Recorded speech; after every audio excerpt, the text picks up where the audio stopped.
The Appellate Division Courthouse on East 25th Street in New York City is beautiful in a kind of grandiose, classical way.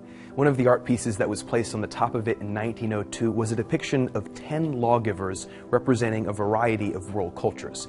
In the early 50s, all 10 of these statues were taken down as part of a renovation project, but only 9 ever made it back up. The 10th statue, an 8-foot-tall depiction of the Prophet Muhammad, was shipped off and basically forgotten. According to reports, it was last seen in 1983 lying on its side in a stand of tall grass somewhere in New Jersey. The statue was first erected in 1902, and it went largely unnoticed for more than half a century. Then in the early 1950s, a number of Muslims, including the foreign ambassadors of Indonesia, Egypt, and Pakistan, saw an article about the impending renovations and sent letters of complaint to the courthouse. They didn't want the statue of Muhammad reinstalled, they wanted it destroyed. To us, that may sound like an outrageous request, an infringement on free speech, but at the time, it wasn't seen that way, and the courthouse, on the recommendation of the U.S. State Department, removed the statue. If you take from the equation the political context that modern-day terrorism and fear-mongering have created, the decision to do this and the request that led to it seems totally within reason.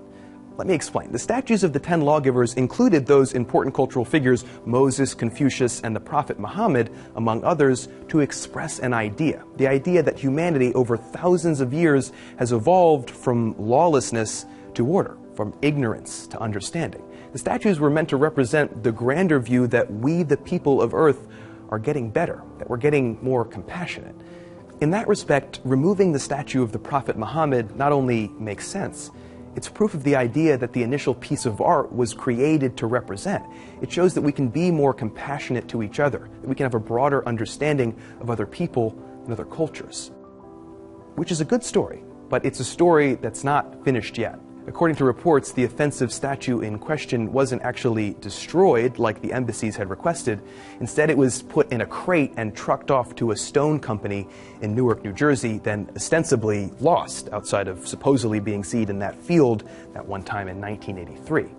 The point is, we may have been ready to remove the statue from a building in 1955 without much fanfare, but we were still a long way off from fully accepting the need for cultural sensitivity, and we may never get there. Right now, in the hallowed halls of the United States Supreme Court, hangs another depiction of lawgivers. This one shows 18 figures instead of 10, and it includes more modern lawgivers like Sir William Blackstone and Chief Justice John Marshall. But it also includes older figures too, like Moses, Confucius, and yes, the Prophet Muhammad.